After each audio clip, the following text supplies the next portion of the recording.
Bhagavate Vasudevaya. Om Namo Bhagavate Vasudevaya. Om Namo Bhagavate Vasudevaya.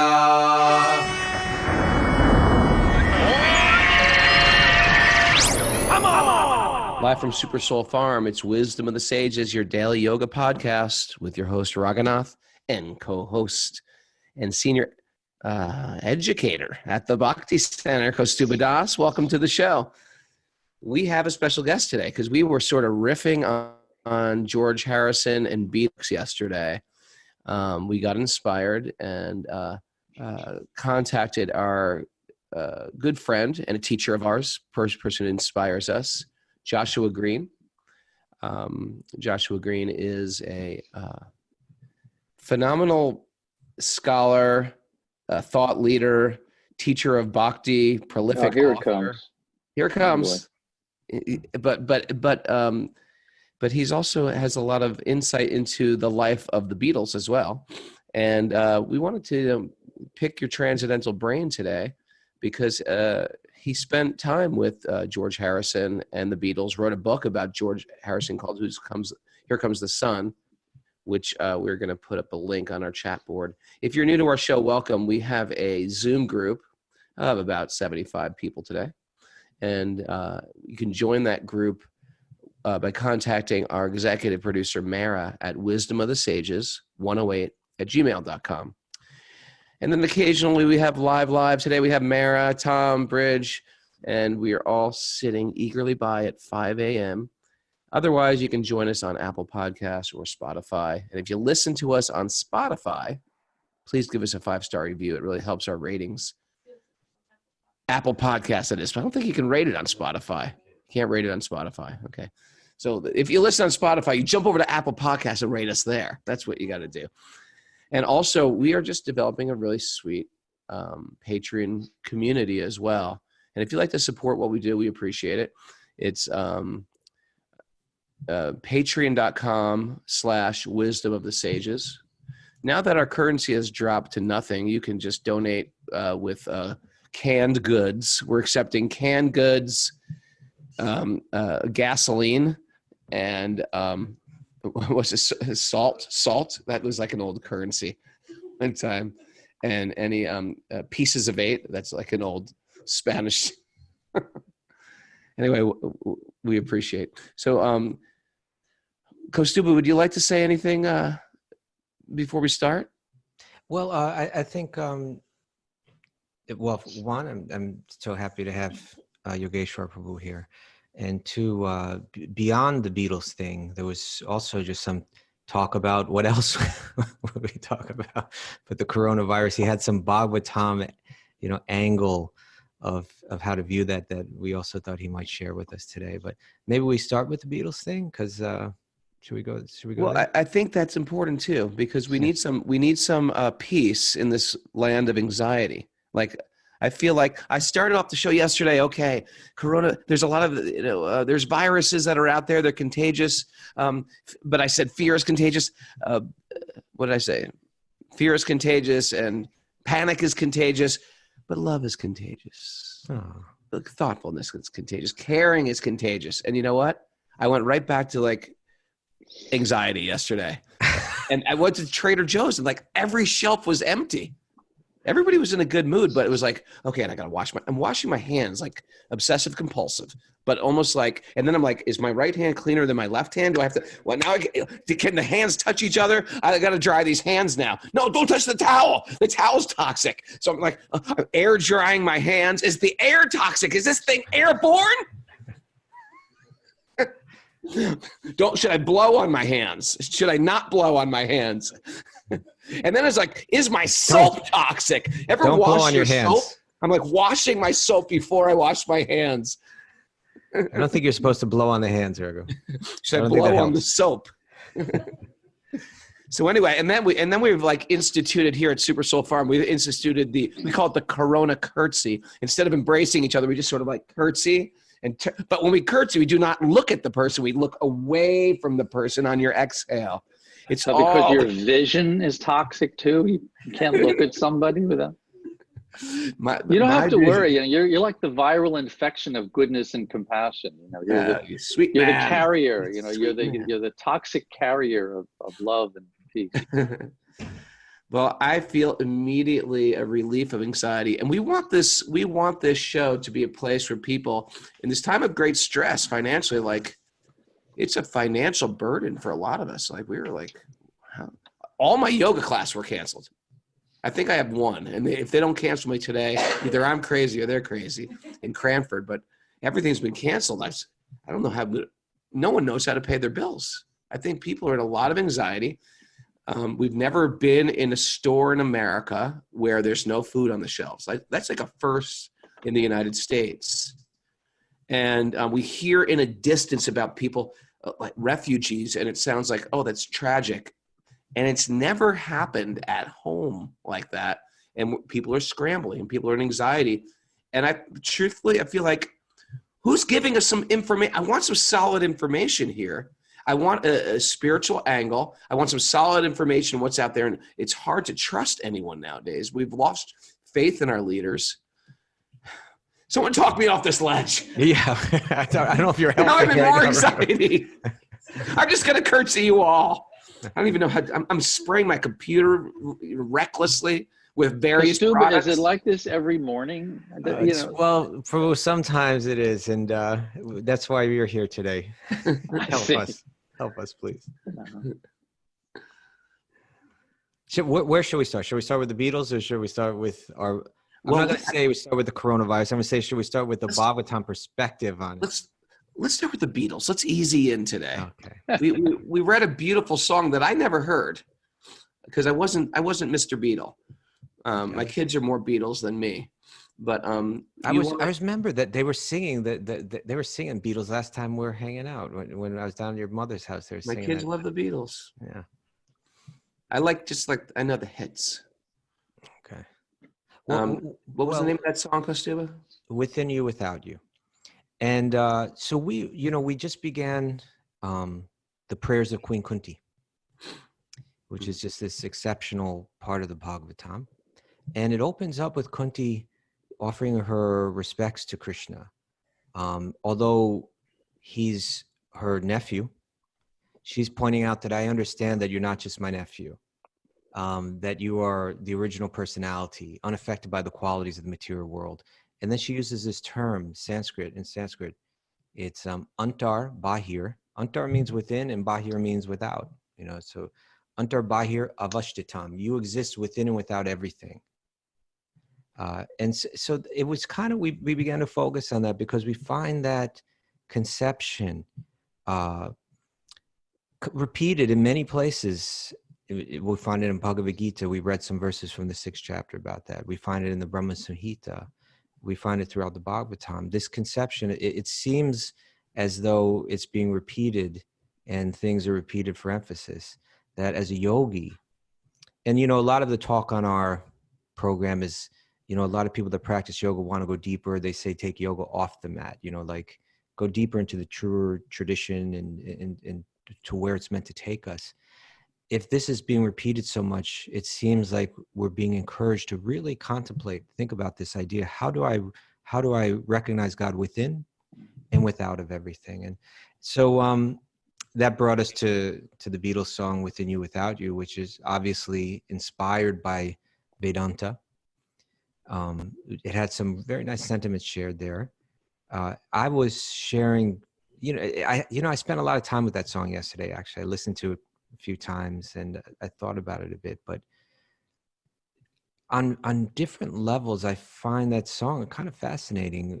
But maybe the one that catches me the most is just like what it would have been like to have been a teenager in 1967, being used to a certain type of music coming through my radio. People listened to radios back then. Right. I had one on my bicycle, a radio you could clip onto your bicycle. Yeah, a little transistor. And then you're hearing this song that is so foreign sounding. It's Indian classical music. Now, this is one thought that I had, Yogeshwar Prabhu, that music, that the style of music is so different. you know, like you take Beatles songs or any of the popular music at that time, you know, there's a certain formula for writing a song. The Beatles mastered it, right? You know, you have your chorus and you have your first verse and then you have your second verse and then you go into the chorus again and then you have the break, right? Like the 16 beats of you know, like a bridge, and then you go back into the verse and then a chorus and you end the song, basically something like that. And you had this song that was like, you know, that was like an Indian classical song that had a completely different way of approach to music. And it was kind of like a little spacey, you know, like the whole thing, it's a very different mode of music. And I was thinking that when, you know, like kids heard that, they must have been like, whoa, this is like some kind of space, you know, like hand me the joint and let's listen to that Beatles song. It's like really far out, you know? I was thinking that to get into the mind space to hear that song, people must have thought this is great to do drugs and listen to this song. But it made me think about like the way that Indian classical music works is that you're really meant to take your mind there without the drugs, like without the crutch.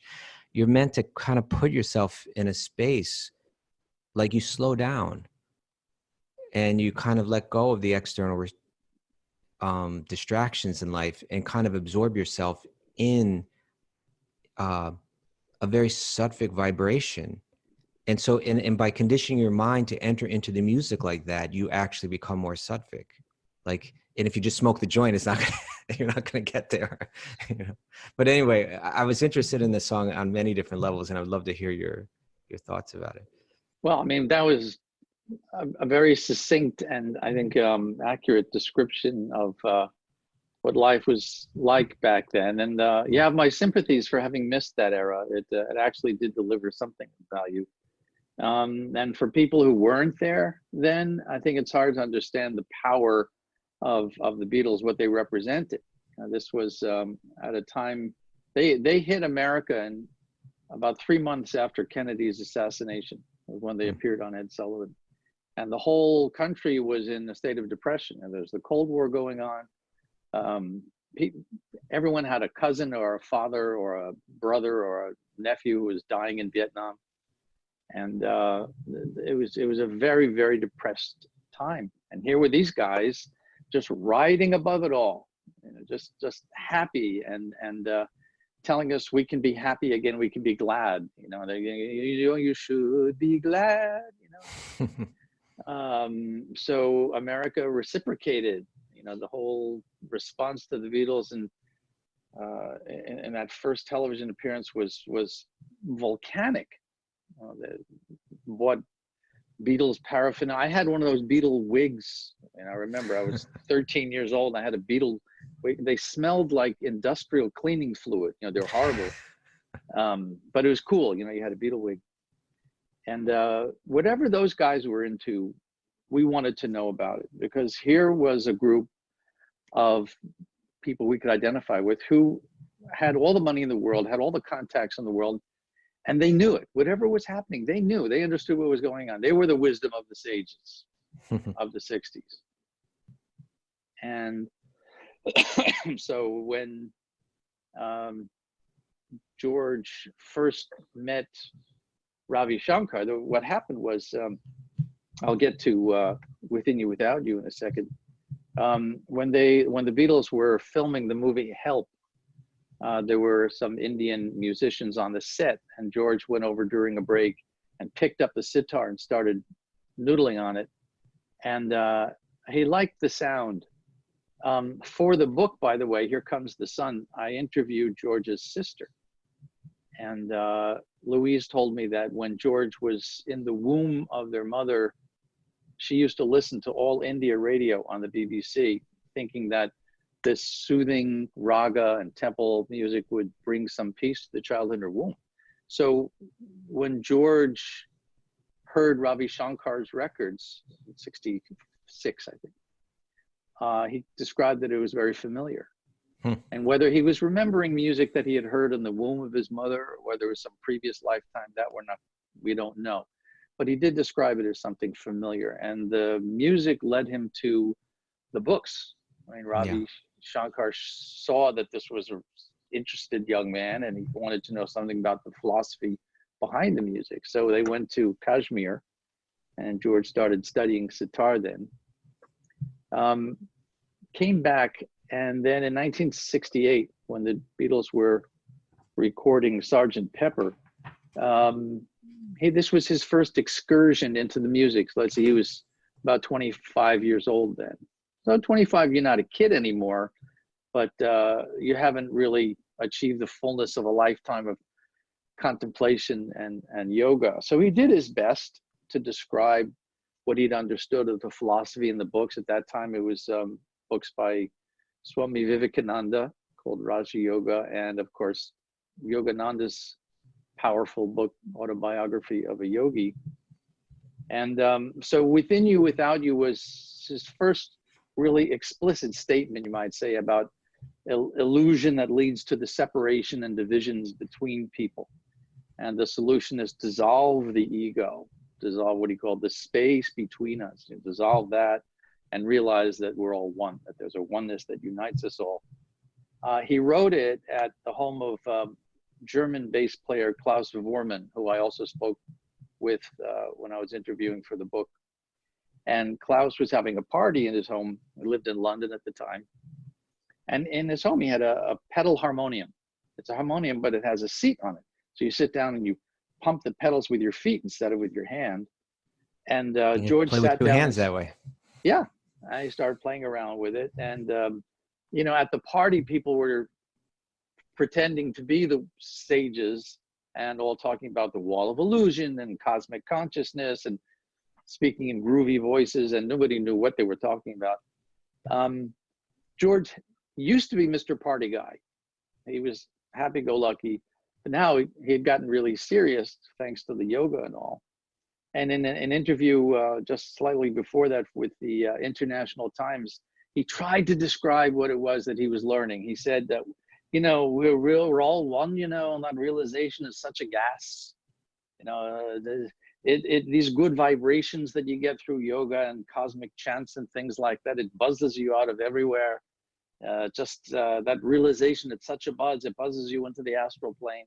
I mean, he was grasping for words, trying to describe something of what he had been learning about and experiencing through yoga and meditation. So it was a faulty first try, but a heartfelt one.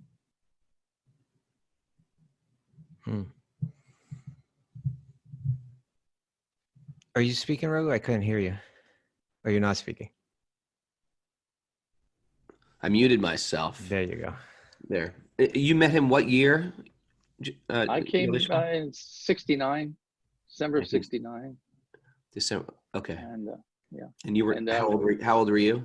I was 19. He was 25. I was 19. It's a good year to meet George Harrison.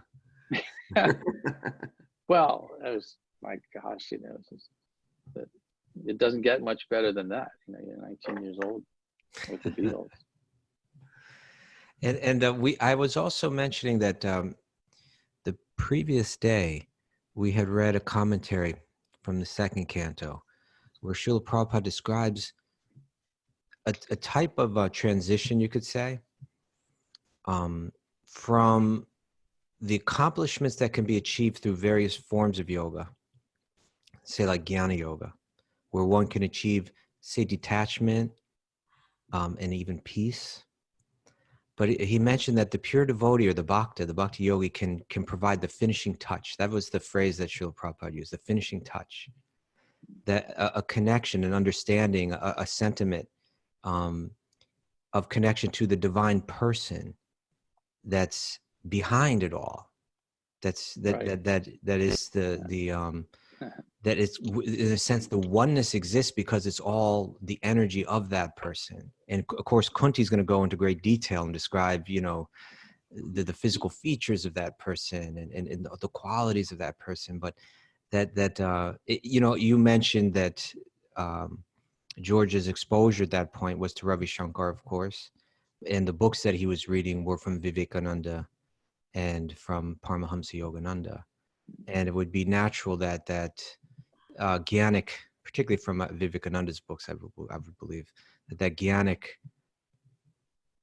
thing was there. That Gyannic approach was there. And when I say Gyannic, I mean also just more the understanding of God as a oneness or an energy rather than as a person. Well, Specific. here's the thing. I mean, we've all had the experience. Everyone on this call today has had the experience of going into a yoga studio, sitting down. You have the little Dharma talk at the beginning, right? A few minutes of philosophy or wisdom. And here's what you hear. Practice your yoga. When you come to the fulfillment of your yoga practice, your ego dissolves, your individuality dissolves, and you become one with everything. We've all heard this. This is the standard script in most yoga studios. And the reason is that many of the teachers who came over in the 60s were trained in the South Indian school of Advaita Vedanta. The Advaita Vedanta school is the school of Kaivalya, of a perfection without form, a becoming one ontologically, if you'll pardon that word, where you're not just losing your material self, but you're becoming one with the energy of all creation. Now, there's truth to that. We are one with the energy of all creation. Quantitatively, we are not. Qualitatively, we're one, like a drop of water in the ocean water, the same chemical composition. But quantitatively, the soul remains small. And follow your instincts here. Does it really sound appealing to just dissolve into an amorphous cloud? Does that really make sense? Is that really something that you'd be happy doing? I think the appeal is in finding relief, right? If we're suffering enough, it may sound very appealing, but sure, for some time. I mean, it's like, you want to run away from the fears of Costco. Just go into your closet and close the door for a half hour. Right. But how long can you stay in there? After a while, you're going to want to be in the company of other people again, because the soul is individual. What makes life worth living is relationships. The thing that we live for is interaction with other people, with other living beings, because that is the nature of the soul. The soul is a person. We're people because we are people eternally. We're covered now, we're embodied, but we are individuals always. We never lose that. That's the beauty of who you are and who I am, is that we are individuals. And it's that uniqueness that makes us wonderful and special and beautiful.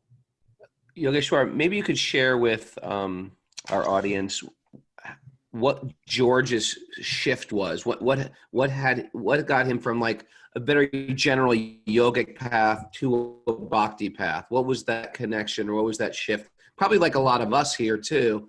We're doing yoga probably first, or maybe had some interest in yogic arts or Ayurveda, and then something happened. What was that shift for George Harrison and John Lennon? The shift was finding a good friend. It's like for a lot of people here, I think probably meeting you and Kaustubha, the people you like. You want to have good company. George came back from India from his trip there with Ravi Shankar, and he told the other Beatles, hey, I found this wonderful thing. Come with me. We'll go to Maharishi's ashram in Rishikesh. So they did. They went there in summer of '68. But the others didn't really find it very fulfilling. It wasn't for them. So when George came back to London, he was kind of on his own. These guys were his buddies, lifelong friends from childhood, but they didn't want to follow him on his spiritual journey. We've all been there. Yeah, friends. That does sound familiar. Just, be prepared. Like, you go on a spiritual path and just be prepared that your family and friends and maybe even your partner are going to go, what happened to Susie? She went off the deep end here. Not everyone is going to appreciate it, and not everyone can follow that. So he was without good sangha, without good company. And then he saw an article in the Times, the London Times, with a photograph of the 3 devotee couples who had gone to London to open a Krishna temple. And he was intrigued, the idea of Americans who, for all he knew, might have come from well-to-do families or an educated background, but here they were on a kind of mission, and he wanted to meet them. And so when he did meet, it was Sham Sundar, the first devotee he met. He went right over to Sham Sundar and said, "I've been looking for you. Tell me about yourself." And Sham Sundar, who's just the most wonderful, friendly, delightful person you'd ever hope to meet, befriended George. And eventually, George invited him to move in with him at his home, Friar Park, about 15 miles west of London. So good company was what made the difference. And then he met Prabhupada, A.C. Bhaktivedanta Swami Prabhupada, who had brought bhakti to the West in 65. And George admired his humility and his knowledge, and he liked the idea also of personality in spiritual life. It's a rare thing. The one thing that distinguishes bhakti from all other yoga practices, from every other yoga practice, is that it acknowledges the irreducible integrity of the individual self. There's no other yoga heritage or lineage that does that. That's the unique contribution of bhakti, is that it recognizes you as a person. And George loved the idea that the relationships that we have in this world of love between friends, between parents and children, between lovers, reflect those same varieties of loving experience in eternity, that the soul enjoys in eternity with other beings. And he was very clear about that. You know, that for him was that was the turning point, finding out that we can be individuals eternally. You know, I just pulled up a quote from George about Srila Prabhupada, and I think some of what you're saying is kind of reflected in that. This is George Harrison speaking about Srila Prabhupada. He says, "The thing that always stays is his saying, 'I'm the servant of the servant of the servant.' I like that. A lot of people say, 'I'm it. I'm the divine incarnation. I'm here and let me help you.' You know what I mean? But Prabhupada was never like that. I liked Prabhupada's humbleness. I always liked his humility and his simplicity. The servant of the servant of the servant is really what it is, you know? He just made me feel so comfortable. I always felt very relaxed with him, and I felt more like a friend. I felt like he was a good friend. Even though he was, at that time, 79 years old, working practically all day, working practically all through the night, day, and day after day, with very little sleep. And he's referring to how Srila Prabhupada would write his books from midnight till 4 a.m., 5 a.m. He still didn't come through to me as though he was a very highly educated intellectual being, because he had a sort of childlike simplicity, which is great, fantastic. Even though he was the greatest Sanskrit scholar and a saint, I appreciated the fact that he never made me feel uncomfortable. In fact, he always went out of his way to make me feel comfortable. I always thought of him as a sort of a lovely friend, really. And now he's still a lovely friend. Srila Prabhupada has already had an amazing effect on the world. There's no way of measuring it. One day I just realized, God, this man is amazing. He would sit up all night translating Sanskrit into English, putting in glossaries to make sure everyone understands it, and yet he never came off as someone above you. Mm-hmm. Yeah, those are precious moments when you meet someone who just turns your life around because you see there's some other way of being.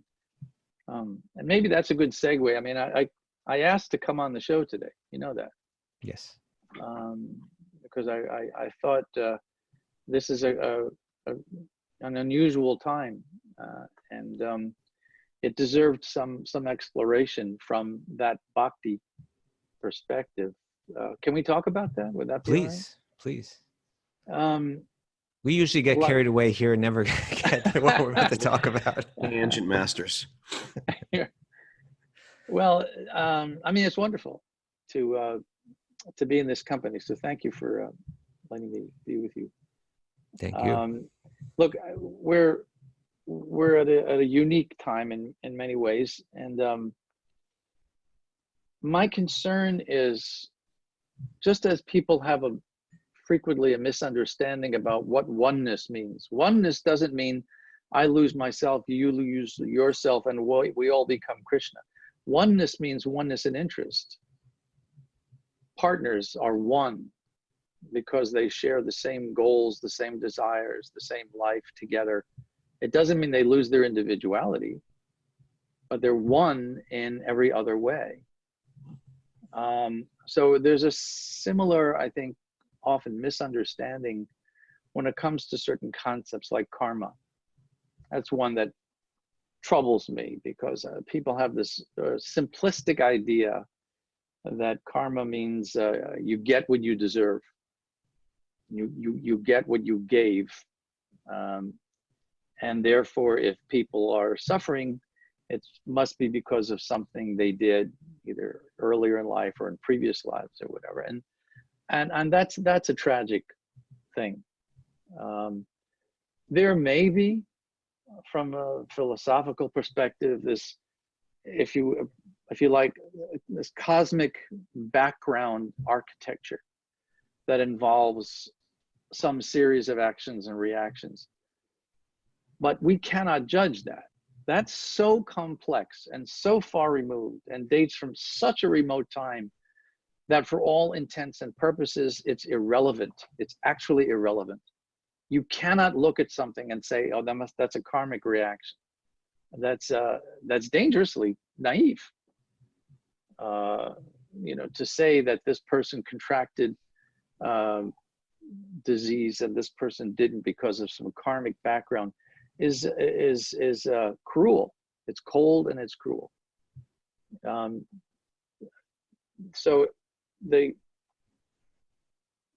notion of karma, as is presented in Bhagavad Gita and other texts, is not meant.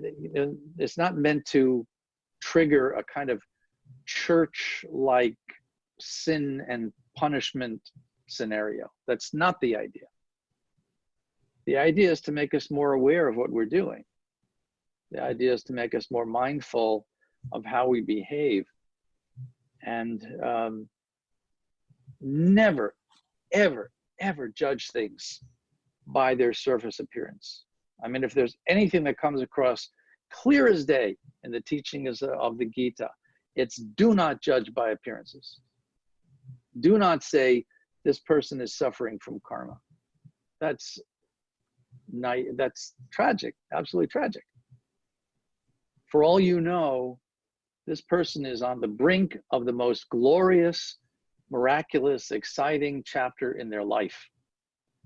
And you're just seeing the tail end of something that you do not understand, and you have no idea how it occurred or why it's there. And similarly, you look at someone who's in an interesting, happy, wealthy, privileged position, and you say, well, I guess that's their good karma. Don't judge that. For all you know, they're at the brink of the most tragic time in their life. You cannot judge things by appearances. Now, if it were that simple, then every bad guy would be losing and every good guy would be winning. But that's not how the world operates, is it? Mm.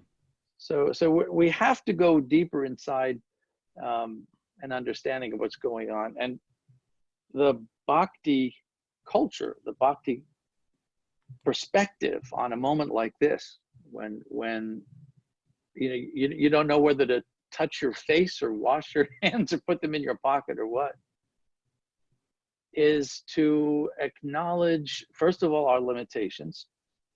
And that's been very hard for me. Because I grew up in Krishna consciousness starting from age 19, I live with a kind of guilt. Us first generation devotees, we live with two emotions: guilt and fear. the guilt is that we owe so much to Prabhupada for having taught us about bhakti and the relationship of the soul with the Supreme Soul. And yet I never did enough to thank him. I never did enough to show him how much I love him and how much I honor him having given me back my life. That's the guilt side.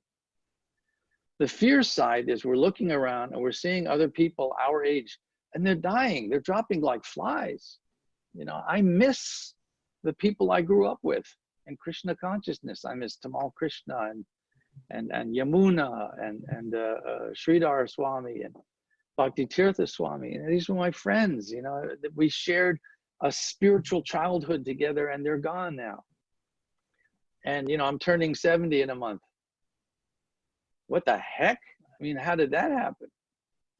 I used to be the youngest kid in the room.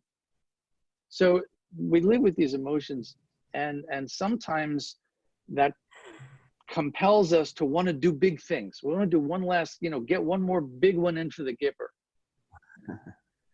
And we're not going to let anybody tell us otherwise. And I know people like that, you know, they're at the last chapter in their lives and they get very possessive about what they're doing and they don't recognize that the real informed, more mature position is to step back away and not look for the glory for yourself. We've had our opportunity. Now we're here. Let's encourage the young ones. Let's help them. Let's give them a shot. Let's give them a chance. So to mentor, to pass along what you've learned. And I have a hard time with it because that's how I grew up. I want to grow up doing big things. You know, I want to do something, books and opening temples and what else. So recognizing, first of all, the limitations, that we're not going to be able to go out there on a white horse and save the world from coronavirus. But we have our sphere of influence and there are things that we can do. And our job is to bring what we've understood to that sphere of influence. If it's your family, your friends, your community, the people you know from work, bring what you've understood to them and share that with them. And you don't have to have all the answers. You know, when I asked to come on today, it wasn't because I've got some big message. You know, this is what we got to do now at a time of crisis. I'm not a sage. I don't have that kind of wisdom, but I know the importance of discussion. I know the importance of stepping forward and saying, look, this is important. Let's at least talk about it. Well, So, thank you for that. You know, there's more that can be said. I think there are reasons why people don't engage in bhakti practice, but I'm just curious to know what your thoughts are. Raghu, would you like to share?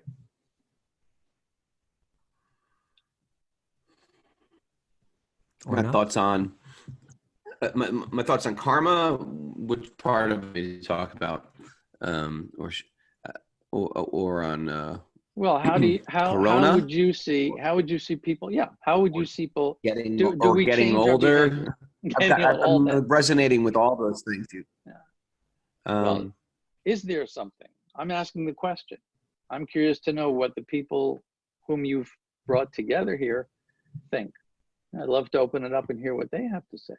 How do we look at the current situation in the world or in our immediate lives through the lens of devotion? Is there a difference?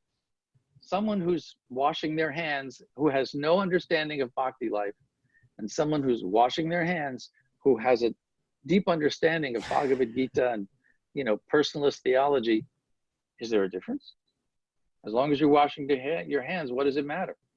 Is there any difference at all? What is it? If there is, you know, you brought up the subject of karma, and in one sense, how intricate it is. The care that we have to take in embracing the philosophy that's shared in Bhagavad Gita and Bhagavatam, that it's not misunderstood or misused, is the way that I'm understanding what you say. In the Gita, Krishna says, he says, "Kim karma, kim akarmeti, kaviyopi atra mohitaha." That even the the kavis, even like the really intelligent people, the mohita, they become bewildered in understanding karma, because it's in the sense that it's intricate, and we can't just make these, I think the word that you use, did you say simplistic or something, that making, hey, this happened to this person because of this. Yeah, it's dumbing down a very complex concept. Yeah. And as you mentioned, we don't know how many lifetimes it goes back and how complicated it is. So there's a philosophy that the philosophy of karma is meant to help us improve our own lives, elevate our own consciousness, so that, we'll hear later in Bhagavatam where Lord Brahma prays that, hey, if I'm suffering in life, I should understand that I should put the responsibility on myself and not on God, and say, you know what, I probably deserve much worse than this because of my past behaviors. Well, that's right out of Bhagavatam. That's Bhagavatam. That tenu kampasa shivakshemano. Exactly. But when I look at someone else's life, that principle of compassion should be an overriding principle, so that I'm not saying they're suffering this because they're bad, but really that the response is always coming from compassion. And so that the books that prepare us with a philosophy that provide us with the philosophy of karma, they also provide us with the understanding and the mindset and the state of heart that one is supposed to apply that with, particularly when we're talking about we're supposed to look at ourselves with a certain level of healthy self-criticism or introspection. And when we deal with others, we're always coming from a place of compassion. And it's at times like this where there's a bit of, society-wide confusion and fear, that we really have to come not from a place of judgment or criticism, but always from a place of compassion. That was beautiful. I thought a lot about this, and here's the bottom line for me. If there's any hesitation about embracing this beautiful vision of ourselves as, a kind of a functioning community based on a respect for each other as spiritual beings, I don't think it has anything to do with the ethos of that worldview. I think that's something, it's more profound, and it's often something that operates on an unconscious level. Namely, the technical word is theodicy, the notion of evil. How do we reconcile a God-centered creation with something like coronavirus or the Holocaust, which is my field of study? How do we integrate those things into the idea of a benign and beneficent creation? Well, we can't. And because it's impossible to reconcile the idea of good and evil, people back away from the notion of divinity. And I don't think this is happening. You can talk about the divine and, Radha, Krishna, and so on. And for most people, it's an abstraction.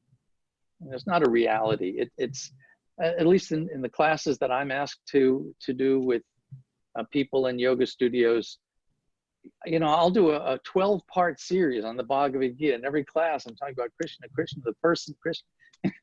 Then I'll ask, so who is Krishna? And then I'll say, well, he's a projection of our better selves. He's an image of what we can be when we come to a place of enlightenment. And say, what am I doing wrong? How am I failing here? And I think in large measures because there's this repulsion. And I think it's an involuntary reflex. I really believe that, Kaustubha. There's this repulsion to the idea that there can be an all-knowing and all-powerful God, and still things like this happen, where children, innocent children, die of needless infections, and people get raped and murdered without any reason, where there's injustice, where there's pain and suffering. And not just any pain and suffering, but pain and suffering on such cosmic scales, such depth and breadth of pain and suffering. What kind of God is that who would allow this to happen? And that's a reasonable reaction. It's a very reasonable reaction. And that problem of reconciling a benign and beneficent supreme being with a world filled with pain and suffering and darkness and hatred, I think is the real, that's the dividing line right there. That's what separates people from their own spiritual calling. I think that point right there. And I think the time has come for really getting into a deeper discussion. You know, why do so many people, thoughtful people, turn away? I remember, you know, people coming to class. There was a couple who were teachers, science teachers at Columbia University, and they came to a class I was giving at Jiva Mukti Yoga. And I was, you know, afterwards you sit around and we talk and get to meet people. I was thrilled. I said, gosh, this is terrific. What brought you here? And they say, well, we're interested in different perspectives on life and, you know, different faith cultures and so on. So we're visiting different classes around the city. And I thought, gee, that's terrific. I said, I hope there's something here that you've found useful. And they said, oh yeah, it was just very nice. Never saw them again. No, never came back again. Why? Because the rational mind is repelled. The logical mind is repelled. The thoughtful, introspective mind is repelled by the idea of a supreme being who would, it's his ball game. He set up the rules. Why did they have to be so draconian? You know, I appreciate all that you're saying. And my immediate thoughts are, well, you could say that that's the rational mind. But there are many rational minds that embrace these ideas. Very rational minds, you know, very, very established thinkers and so on. But you mentioned the word perspective.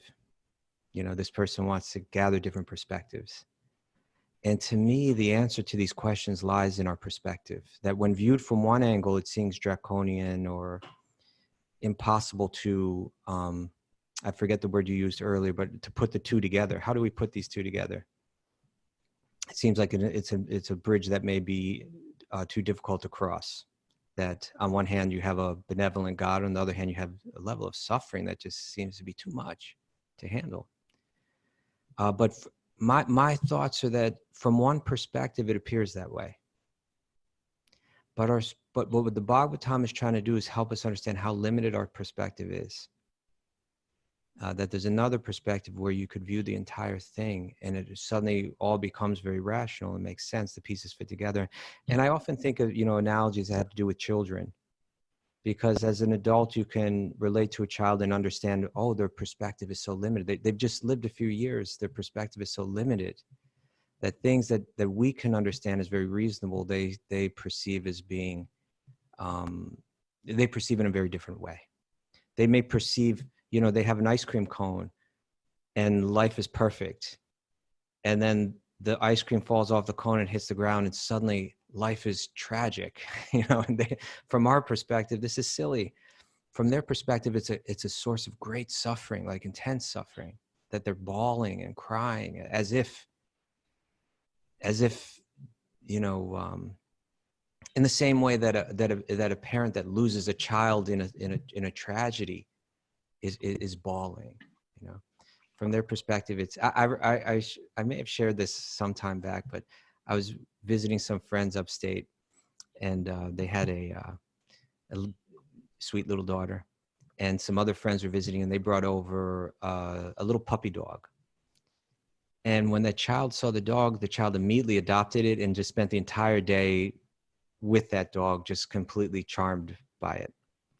But in the morning, as soon as the girl met the dog, the parents said, we're going to have a problem at the end of the day. Right? They knew that when the owner of that dog left, taking the dog with it, that their girl was that a tragedy was around the corner. And exactly as they predicted, at day's end, when they took the dog away, the girl just broke down. She was crying and wailing and so on. from her perspective, it was the end of the world. The parents had a different perspective. They knew that this suffering is very temporary. It will be over in a moment. That life will go on. That this isn't the end of everything. And I think there's something to that. I think there's something to understanding that our perspective, that the way we understand everything in this world, including suffering, including human suffering, is limited by our perspective. And that through spiritual practice, that the great saints, the great seers, they've been able to develop a different perspective, different eyes. You know, Krishna will call them the Jnana Chakshusa, the eyes of knowledge, that will be able to see with a different perspective. And only with that perspective does everything finally make clear sense. That even the sufferings of this world, that we can even, and this is the kind of thing you can't just walk to someone who's walk up, and I think this is really what an important thing I'm trying to take from what you're sharing. You can't just walk up to someone that's experienced intense suffering and just say, that's your karma, get over it. But that we can have a different perspective, and through that perspective, become an agent of compassion as we move through this world.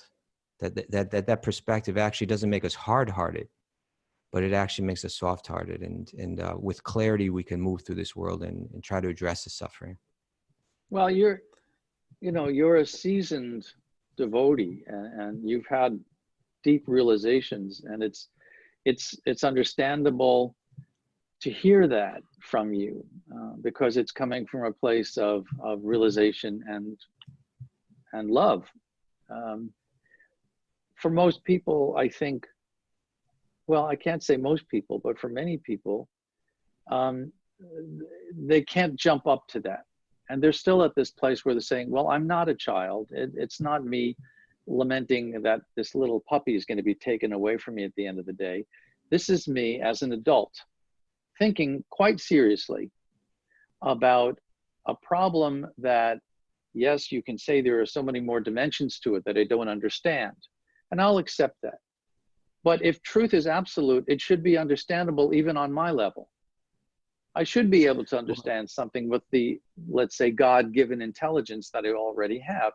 And my God-given intelligence tells me that something's not right here. This isn't fitting together somehow. I cannot reconcile for myself a world that is supposed to be a purposeful, intentional creation with the way things operate. Can I jump in, Prabhu? Thanks, both of you. I like to see it through the lens of a yogi, which is the mind is a mind. And if you want to call it rational, rational can be rational, so to speak, in the mode of ignorance, where it seems like choosing crack, cocaine, heroin makes a very rational choice. Losing my family for that heroin is a very smart choice. Losing my career for that is a very intelligent choice. And so there's different grades of what a rational mind is.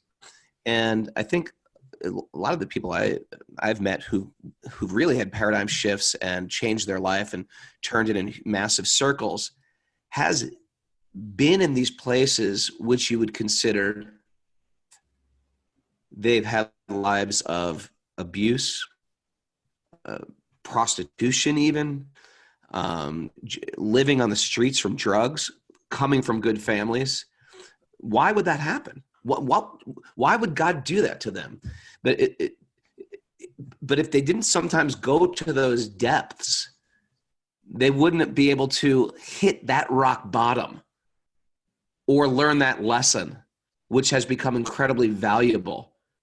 And therefore they're grateful for their addiction. They're grateful for that rock bottom. They're grateful because it turned them to a place of, I'm going to let go of my reason. I was wrapped up in self-centeredness. I was wrapped up in my own, how can I get my hit? And now I'm going to change everything around. And from that perspective, their bhakti, almost like they have a deeper realization, a deeper connection, a deeper way to let go of resentments. And so I think it's in that pain and in that suffering is some type of blessing. And sometimes we have to find that hero's journey for us. And we all get it in some way. It might not have been prostitution or drug addiction, but there is some deep pain. And so when rational people come and hear your lecture, which to some people will go to that lecture and be like, oh my God, that I met this guy, changed my life. But sometimes they just weren't ready to hear it.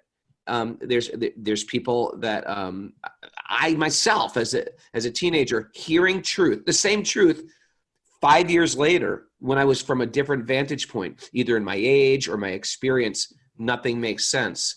Or because in my mind attached by Rajas at that time, or the guna passion, I was attached to something. And you were saying, let go of this thing. And I thought, who is this fool? Was he crazy?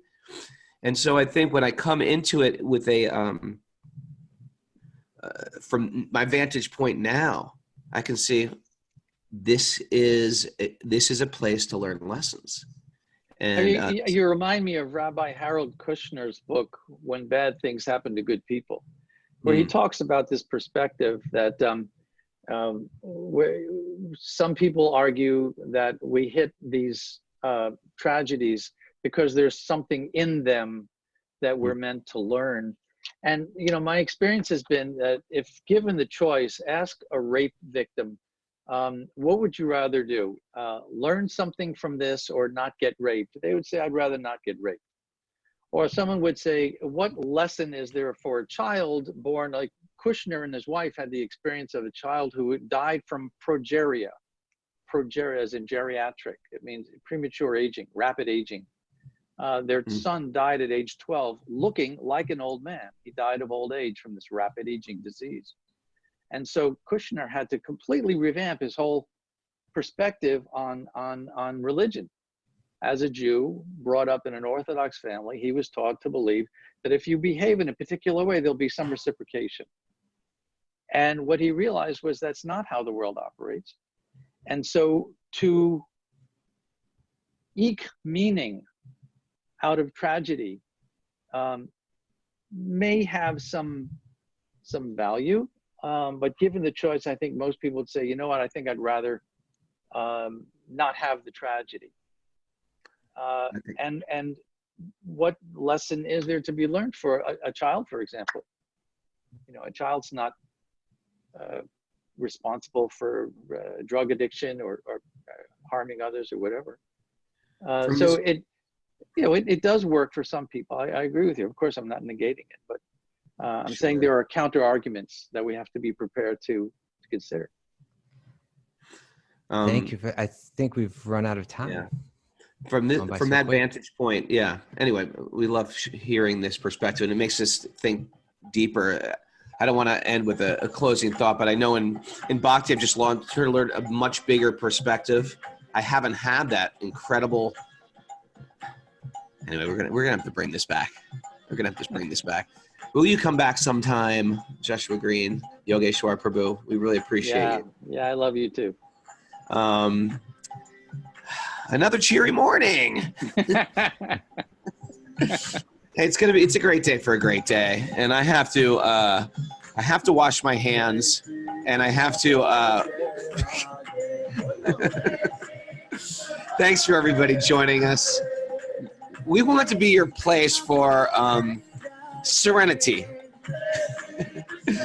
So I hope you got something today. I hope you got a little bit of serenity. At least we got some good Beatles story, and to force us to go even deeper into our thought process on why pain and pleasure in this world. And we can dig this more up. If you're listening to us on the Apple Podcast, thanks. And welcome to our Patreon page, patreon.com/Wisdom of the Sages. And I didn't get to greet everybody here on Zoom. So good morning, everybody on Zoom here. Sooty Sachs, good morning. Michael G, good morning. Danielle, Jazeline, Kishore Priya from Italy, good morning. Liam, Julia Punzeri Show, good morning. Nancy Rothman, good morning. Kimber, good morning. Julia, good morning. Neil Kunt, good morning. Rafunzio, good morning. Roman Ragnar, good morning. Kaustubha Prabhu. And morning. Yogi Srila Prabhu, I really want to thank you for everything. You guys have been great. Thank you, Raghu.